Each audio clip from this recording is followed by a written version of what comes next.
பொதுவாகவே பிக் பாஸில் பணப்பெட்டியை வைக்கும்போது பயங்கரமான ஒரு காம்படிஷன் உள்ளே போயின்னு இருக்கும். ஆனால் இந்த முறை அந்த பணப்பெட்டி டாஸ்கே வந்து ஒரு அன்ஃபேரான டாஸ்க் அப்படின்னு தான் நம்ம வந்து நினைக்கிறோம். இந்த அன்ஃபேரான விஷயத்து காரணமாக ஒரு மிகப்பெரிய ஒரு டஃப்பான கண்டஸ்டண்ட்டாக இருக்கக்கூடிய ஒரு பிளேயர் இன்றைக்கி எலிமினேட் ஆகிட்டதா தகவல்கள் வருது.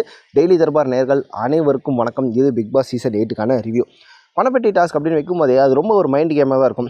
யாருக்கு வந்து நம்ம வெற்றி பெறுவோம்ட்டு ஒரு ஓவர் கான்ஃபிடன்ஸ் இருக்குது, யார் வந்து கரெக்டாக ஆடுறாங்க, ஒருவேளை நம்மளுக்கு பிடிச்ச பிளேயர், வெற்றி பெற வாய்ப்பு இருக்கிற பிளேயர் வந்து அந்த பணப்பெட்டி எடுத்துன்னு வெளில போயிட்டா என்ன ஆகுறது அப்படின்ற மாதிரி ஒரு பதட்டம் மக்கள்கிட்ட இருக்கும். ஆனால் இந்த வாட்டி வந்து பணப்பெட்டியில் வந்து எல்லாருமே டிசைட் பண்ணிட்டாங்க, எனக்கு பணப்பெட்டியில் இவ்வளோ வந்தால் போதும், 10 லட்சம் 15 லட்சம் வந்தால் போதும், நான் எடுத்துன்னு போயிடுவேன் அப்படின்ற அளவுக்கு எல்லாருமே பேசி வச்சுட்டாங்க. அங்கே தான் பிக் பாஸ் மிகப்பெரிய ஒரு ட்விஸ்ட் வச்சார்.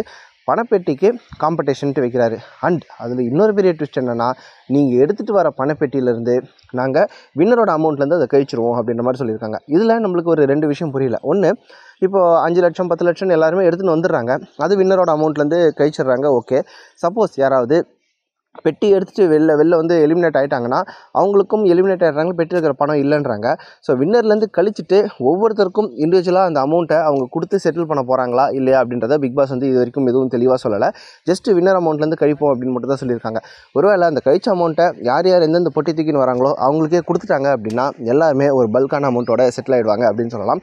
பட் இந்த டாஸ்க் ஏன் ரொம்ப அன்ஃபேர் அப்படின்னு நான் முன்னாடியே சொல்லியிருந்தேன்னா, இதில் வந்து பார்த்திங்கன்னா லேடிஸ்க்கான பயங்கரமான ஒரு டிஸ்அட்வான்டேஜ் இருக்குது அப்படின்னு தான் பார்க்குறோம். பொதுவாகவே லேடிஸை விட ஜென்ஸ் வந்து கொஞ்சம் ஃபாஸ்ட்டாக ஓடுவாங்க அப்படின்றது அவங்களோட ஃபிசிக்கல் அப்பியரன்ஸ் அண்ட் உருவம், அந்த மனுஷங்களோட பயாலஜி அப்படின்றது அந்த மாதிரி தான். பெண்களை விட ஆண்கள் கொஞ்சம் ஃபாஸ்ட்டாகவே ஓடுவாங்க. ஸோ ஒரு கண்டஸ்டண்ட்டை செலக்ட் பண்ணிவிட்டு இத்தனை நிமிஷத்தில் இத்தனை செகண்டில் நீங்கள் ஓடி போய் எடுத்துகிட்டு வரணும் அப்படின்னு நீங்கள் சொன்னீங்கன்னா அது கொஞ்சம் பேலன்ஸ்டாக இருக்கும். அதாவது ஓகே, முத்துக்குமரன், ரயான் இவங்கெல்லாம் வந்து ஃபிட்டாக இருக்கிறாங்க, இவங்க வந்து ஆல்ரெடி டெய்லி எக்ஸசைஸ் பண்ணியிருக்காங்க, இவங்கள மாதிரி ஆளுங்களுக்கு நீங்கள் ஒரு டஃப்பான சேலஞ்சிங்கான ஒரு விஷயத்தை கொடுத்தீங்கன்னா அவங்களால அதை செய்ய முடியாது அப்படின்றது இருக்கும். பட் காமனாக எல்லாருக்கும் இத்தனை செகண்ட்ஸில் போய் ஓடி போய் எடுத்துன்னு வரணும் அப்படின்னு சொல்லும்போது அந்த டைமிங்கை கேட்டவுடனே நிறைய பெண்கள் வந்து வாலண்டரியாக வரத்துக்கு யோசிக்கிறது நம்மளால் பார்க்க முடியுது. இந்த மாதிரி ஸ்பீடில் நம்மளால் ஓட முடியுமா, நம்ம ஃபிசிக்கு கரெக்டாக இருக்குமா, ஆண்கள் தான் ஓடுறாங்களே, முத்துக்குமரனே அவ்வளோ டெய்லி எக்ஸசைஸ் பண்ணி ஃபிட்டாக இருக்கிற முத்துக்குமரனே ஓடி போயிட்டு கடைசி நிமிஷத்தில் தான் வரான் அப்படின்ற ஒரு சந்தேகம் எல்லாருக்குமே இருக்குது. அதனாலேயே பெண்கள் வந்து பார்ட்டிசிபேட் பண்ணுறதுக்கு பயப்படுறாங்க. ஆனால் இன்றைக்கி நீங்கள் 24/7 பார்த்துருந்தீங்கன்னா தெரிஞ்சிருக்கும், ரயான் உண்மையிலே சம்பவக்காரன் அப்படின்றத நம்ம சொல்லணும். காரணம், கடைசி செகண்ட் வரைக்கும் திக்குன்னு இருந்துச்சு ரயான் கிட்ட. டேய் அப்பா, நீ இவ்வளோ கஷ்டப்பட்டு டிக்கெட்டு ஃபினாலே எல்லாம் ஜெயிச்சிருக்க, தேவையில்லாமல் எலிமினேட் ஆக போறியாடா அப்படின்ற அளவுக்கு பயங்கரமான ஒரு திக் மொமெண்ட்டாக தான் இருந்துச்சு. கடைசி ஒரு செகண்ட் இருக்கும்போது உள்ளே நுழைஞ்ச உடனே நம்மளே அடக்கி வச்சு இந்த மூச்சை வந்து அப்படி வெளியே விட்ட மாதிரி இருந்துச்சு. நான் எல்லாம் சோஃபாவில் உட்காந்துருந்தவன் அதை பார்த்துட்டு இருந்தபோது அப்படியே எகிரி குதிச்சிட்டேன் உண்மையிலே ரயான் கடைசி நேரத்தில் உள்ளே வந்தபோது. முத்துக்குமரன் அவர்களுக்கு வந்து பார்த்திங்கன்னா 60 மீட்டர் வந்து 30 செகண்டில் பண்ணணும். ஆனால் அதை விட கம்மியாக ஒரு செகண்டில் வந்து 20 செகண்டில் 90 மீட்டர் கிராஸ் பண்ணோம் அப்படின்றது வந்து ரயானுக்கு வந்து கொடுத்துருந்தாங்க. இது என்னடா இது, 100 மீட்டர் ரேஸில் ஓடுற ஒலிம்பிக் சாம்பியன்ஸே 10 செகண்ட் எடுக்கிறாங்க, இவங்களுக்கு டபுள் த டைம் கொடுத்துட்டு இவ்வளோ ஓடணும்னு சொல்கிறாங்களே. அதுவும் சாதாரணமான ஸ்ட்ரைட்டான லைன் கிடையாது, வளைஞ்சு இருக்குது. ரயானை பொறுத்த வரைக்கும் 2 கர்வ் இருந்துச்சு. முத்துக்குமரனை பொறுத்த வரைக்கும் பார்த்திங்கன்னா ஒரே ஒரு கர்வ் மட்டும்தான் இருந்துச்சு. ஆனால் 50,000 ரூபாய், இங்கே அமௌண்ட்டு 2 லட்ச ரூபா வச்சுருக்காங்க ரயானுக்கு. அதனால் 2 கர்வ் 3 கர்வாக இருந்திருக்கு. நடுவில் வேறு தண்ணியெல்லாம் ஓடுது. இது மழை பெஞ்சதால் கொஞ்சம் கேர்லெஸ்ஸாக வந்த மிஸ்டேக் அப்படின்னு நிறைய பேர் சொல்லியிருக்காங்க. பட் இந்த சேஃப்டி கன்சர்ன்ஸ் அப்படின்றது வந்து இவங்க கொஞ்சம் பார்த்துருக்கணும். பட் ரயான் சும்மா சொல்லக்கூடாதுங்க, புயல் வேகத்தில் ஓட்டினா அதே மாதிரி ஒரு இடத்துல அவன் ஸ்லோ ஆகிட்டான்னு சொல்லணும். முத்துக்குமரன் வந்து கரெக்டாக ஒரு ஜட்ஜ் பண்ணி வச்சுருந்தான் முன்னாடியே. அதாவது அந்த பெட்டியை வந்து லாக் பண்ணாமல் வச்சுருக்கிறாங்க, அதை லாக் பண்ணுறதுல தான் டைம் எடுக்குது அப்படின்ற மாதிரி. ஆனால் முத்துக்குமரன் சூப்பராக டக்குன்னு அப்படியே பெட்டியை கவுத்து போட்டு டக்குன்னு அந்த லாக் பண்ணுறது வந்து ஒரு பெரிய டைமிங்காகவே எடுக்கல. ரயானை பொறுத்த வரைக்கும் சைடு பக்கமாக நின்று அந்த பொட்டியை லாக் பண்ணி எடுத்துன்னு வந்தான். அதில் ஒரு 2-3 செகண்ட் அவனுக்கு டிலே ஆச்சு. என்னடா 2-3 செகண்டெல்லாம் ஒரு மேட்ராடானா, உண்மையிலே மேட்ருங்க. கடைசி ஒரு செகண்ட் இருக்கும்போது ரயான் நுழைஞ்ச போது அவன் அவ்வளோதான், டிக்கெட் டு ஃபைனல்லாம் ஜெயிச்சுட்டு அநியாயமாக எலிமினேட் ஆறானே அப்படின்ற அளவுக்கு நான் முடிவு பண்ணிட்டேன். ஒரு 2 லட்சம் ரூபாய்க்கு ஆசைப்பட்டு அநியாயமாக ஃபைனல் ஸ்பாட்டை மிஸ் பண்ணிட்டானே அப்படின்ற அளவுக்கு நான் யோசித்தேன். அது ரொம்ப ரொம்ப ரொம்ப திக் நிமிடங்களாக தான் இருந்துச்சு.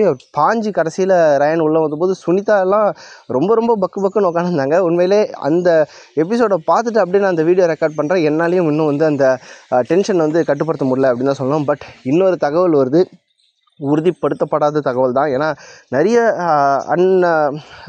ஒரு உறுதிப்படுத்தப்படாத தகவல்கள்லாம் நிறைய வருது. இதில் எது நம்மளுக்கு சொல்கிறது சொல்ல வேணாம்னு தெரியல. பட் ஸ்டில் ஃபைனல்ஸுக்கு ஓட்டு போடுறதை யாரும் நிறுத்தாதீங்க அப்படின்றத மட்டும் நான் சொல்லிடுறேன். ஜாக்லின் அவர்கள் எலிமினேட் ஆயிட்டாங்க அப்படின்ற மாதிரி சில தகவல்கள் வருது. ஆனால் அது உறுதிப்படுத்தப்படவில்லை. ஸோ ஜாக்லின் ஃபேன்ஸ் யாராவது இந்த வீடியோவை பார்த்துருந்தீங்கன்னா நீங்கள் வந்து ஓட்டு போடுறதை மட்டும் நிறுத்திடாதீங்க. நிச்சயமாக அவங்க கண்டினியூ பண்ணுங்கள். லைவில் வர வரைக்கும் எதையும் நீங்கள் நம்ப வேண்டாம். இது வந்து நேற்று நைட்டு நடந்ததாகவும் இன்னும் 24/7 வந்து எதுவும் வரல அப்படின்றது தான் தெரியுது. ஸோ ஒருவேளை அப்படி நடந்து இருந்துச்சுன்னா 24/7 வரலாம். அது இல்லைனாலும் டேரெக்டாக ஒரு ப்ரோமோவில் கூட வரலாம். இல்லைனா நைட்டு லைவ் ப்ரோக்ராமில் வரலாம். லைவில் வர வரைக்கும் எந்த விதமான ரூமர்ஸையும் நம்பாதீங்க. ஆக்சுவலாக என்னென்னா 4 லட்சம் ரூபாய் பணப்பெட்டி வச்சதாகவும் அதுக்கு வந்து ஜாக்லினும் சௌந்தர்யாவும் ட்ரை பண்ணுறாங்கன்ற மாதிரியும் ஜாக்லின் அந்த கண்டெஸ்ட்டில் கலந்துக்கினாங்க. கடைசி நேரத்தில் அவங்களால உள்ளே வர முடியாமல் டோர் லாக் ஆகிடுச்சு அப்படின்ற மாதிரியும் சொல்கிறாங்க. இது எந்த அளவுக்கு உண்மைன்னு தெரில. ஏன்னா இதே மாதிரி இன்னொரு ரூமரும் வருது. சௌந்தர்யா அந்த போட்டியில் கலந்துக்கினாங்க. அவங்க வந்து 4 லட்சம் ரூபாய் பணப்பெட்டியோட உள்ளே வந்துட்டாங்க அப்படின்ற மாதிரியும் ஒரு ரூமர் வருது. எது உண்மை அப்படின்றது நம்மளுக்கு தெரில. அதாவது உண்மையான நியூஸ் எல்லாம் கொடுக்கறதுக்கு லேட் ஆகுது. இந்த மாதிரி ரூமர் ஸ்ப்ரெட் பண்ணுறது மட்டும் பயங்கர ஃபாஸ்ட்டாக சீக்கிரமாக ஸ்ப்ரெட் பண்ணிடுறாங்க. 4 லட்சம் ரூபாய் பணப்பெட்டி வச்சுருக்காங்கன்றது மட்டும் உண்மை. அதுக்கு ஜாக்லினும் சௌந்தர்யாவும் ட்ரை பண்ணியிருக்காங்கன்றது கூட உண்மையாக இருந்திருக்கலாம். பட் அதில் ஒருத்தங்க ஜெயிச்சிட்டாங்க, இன்னொருத்தவங்க தோத்துட்டாங்க அப்படின்ற மாதிரி ரூமர் வந்துருக்கு. ஸோ இதை கேட்டு இருக்கிற ஜாக்லின் ஃபேன்ஸாக இருந்தாலும் சரி, சௌந்தர்யா ஃபேன்ஸாக இருந்தாலும் சரி, யாராக இருந்தாலும் சரி, நீங்கள் உங்களோட ஃபேவரட் பிளேயருக்கு ஓட்டு போடுறது மட்டும் நிச்சயமாக நிறுத்திடாதீங்க.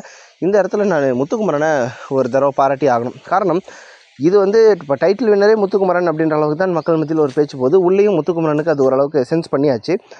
யார் போய் பணத்தை எடுத்துன்னு வந்தாலும் அவனுடைய வின்னிங்ஸ் வந்து அது கட் ஆக போகுது.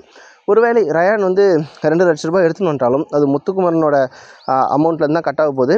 இல்லையா ரயான் எலிமினேட்டே ஆகிட்டா கூட தனக்கு ஒரு போட்டியாளர் குறைஞ்சி விட்டாங்க அப்படின்னு தான் முத்துக்குமரன் சந்தோஷப்பட்டிருக்கணும். பட் அது பண்ணாமல் ரயான் கிட்ட உட்காந்து அவ்வளோ நேரம் டிஸ்கஸ் பண்ணார். லைக் இந்த மாதிரி போது இப்படி வளைய வேண்டியிருக்கும், இந்த இடத்துல கொஞ்சம் ஸ்லோ பண்ண வேண்டியிருக்கும், பெட்டி மூடுறது தான் டைம் இருக்குது, அப்படி இப்படின்ட்டு ஒவ்வொரு சின்ன விஷயத்தையும் ஒவ்வொரு ஸ்ட்ராட்டஜியும் நான் இந்த மாதிரி நான் ஒரு கேம் போட்டேன், நீ என்ன மாதிரி கேம் ஆட போகிற அப்படின்ற மாதிரி டாஸ்கில் முழு இன்வால்மெண்ட்டாக பண்ணாங்க. ஸோ ஒரு போட்டியாளர் குறையுமே அப்படின்னு கூட யோசிக்காமல் ஒரு சீரியஸான ஃபுல் ஃப்ளெட்ஜான கேம் போட்ட முத்துக்குமரனுக்கு உண்மையிலே பாராட்டுக்களை தான் சொல்லி ஆகணும். அண்டு விஜய் விஷால் கலந்துக்கிறாரா இல்லையா அப்படின்றதையும் நம்ம பொறுத்து பார்க்கணும். ஏன்னா விஷாலை பொறுத்த வரைக்கும் முன்னாடியே சொன்னாங்க, எனக்கு பணம் முக்கியம் கிடையாது, அது நான் வெளில போய் கூட பார்த்துப்பேன், ஒருவேளை ஒரு 15 லட்சம் அந்த மாதிரி அமௌண்ட் வந்தால் நான் எடுக்கிறதுக்கு யோசிப்பேன் அப்படின்ற மாதிரி அவர் சொல்லியிருந்தார். இப்போ அன்ஷிதா வந்து அவரை பயங்கரமாக பூஸ்ட் பண்ணியிருக்காங்க. அதாவது வெளியிலலாம் ஒன்றும் தப்பான பேரெல்லாம் கிடையாது, எல்லாமே நல்லபடியாக தான் போயிருக்கு, நீ கவலைப்படாத அப்படின்னு சொல்லும்போது, அண்டு இந்த ரூல்ஸும் கொஞ்சம் டிஃப்ரெண்ட்டாக இருக்குது. நீங்கள் ஓடி போய் எடுத்துன்னு வரணும், அதுதான் உங்களுக்கு அது வின்னர் இதுலேருந்து அமௌண்ட்லேருந்து மைனஸ் ஆகும் அப்படின்ற மாதிரி இந்த ரூல்ஸே கொஞ்சம் டிஃப்ரெண்ட்டாக போட்டிருக்கிறதால விஜய் விஷாலுக்கு ஒரு கான்ஃபிடன்ஸ் வந்திருக்கு. அவரும் கலந்து கொள்வதற்கு தயாராக இருக்கிறார் அப்படின்ற மாதிரி தான் நம்மளுக்கு செய்திகள் கிடச்சிருக்கு. இது வரைக்கும் எதுவும் கன்ஃபார்ம் ஆகாத விஷயம்தான். அதே மாதிரி மாகாபா ஆனந்த் அவர்களும் இன்றைக்கி வீட்டுக்குள்ளே வரதுக்கான வாய்ப்பு இருக்கிறதாக தகவல்கள் வந்திருக்கு. அது ப்ரொமோஷனுக்காக வராரா, இல்லை வேறு ஏதாவது சீஃப் கெஸ்ட் மாதிரி சும்மா சாதாரணமாக வந்து ஃப்ரெண்ட்ஸ் கூட மீட் பண்ணுறதுக்காக வராரா அப்படின்ற அந்த விஷயங்களும் இதுவரை எதுவும் பண்ணல. பட் வீட்டில் பொறுத்த வரைக்கும் கடைசி வாரம் ஓட்டிங்கெல்லாம் ஃபைனல்ஸ்க்கே ரெடி ஆகின்னு இருக்குது. இன்னமும் உட்காந்து ஒருத்தர் மேலே ஒருத்தர் குறை சொல்கிற மாதிரி ஒரு எபிசோடெல்லாம் போயின்னு இருக்குது. அது வந்து உண்மையிலே நம்மளுக்கே எரிச்சலாக தான் இருக்குது. இவர் பண்ணது எனக்கு பிடிக்கல, அவர் பண்ணது எனக்கு பிடிக்கல, இவர் இப்படி பண்ணியிருக்கலாம், அவர் அப்படி பண்ணியிருக்கலாம், அன்றைக்கி அவர் பேசுனது தப்பு அப்படின்ற மாதிரி பழசெல்லாம் கிளறி இவங்க பேசினுக்கிறது. இந்த மாதிரி டாஸ்க்கெல்லாம் நீங்கள் வந்து இந்த 100 நாள் நீங்கள் பண்ணியிருந்தீங்கன்னா அட்லீஸ்ட் மக்கள் மனசில் ஒரு பெரிய அளவுக்கு இடம் பிடிச்சிருப்பீங்க. அதெல்லாம் பண்ணாமல் எல்லாருமே அநியாயத்துக்கு ஒரு சேஃப் கேம் ஆடிட்டு கடைசி நாளில் வந்து அவர் அப்படி பண்ணியிருக்க வேணாம், இப்படி பண்ணியிருக்க வேணான்ட்டு உங்களோட ஒரிஜினல் கேமை கொண்டு வந்தீங்கன்னா அது மக்களுக்கும் பெருசாக பிடிக்க போகிறதில்ல. Big boss content creation team அடுத்த பிக் பாஸ் சீசனுக்காவது பயங்கரமாக யோசித்து புதிய கண்டென்ட்களை கொண்டு வந்தால் மட்டும்தான் பிக் பாஸுன்ற ஒரு எபிசோடையே வந்து நம்மளால் காப்பாற்ற முடியும். உங்களுக்கு இந்த டாஸ்க் ஒருவேளை நீங்கள் 24/7 பார்த்துருந்தீங்கன்னா ரயானோட பெர்ஃபார்மன்ஸ் எப்படி இருந்துச்சு அப்படின்றத மறக்காமல் கமெண்ட் பாக்ஸில் மென்ஷன் பண்ணுங்கள்.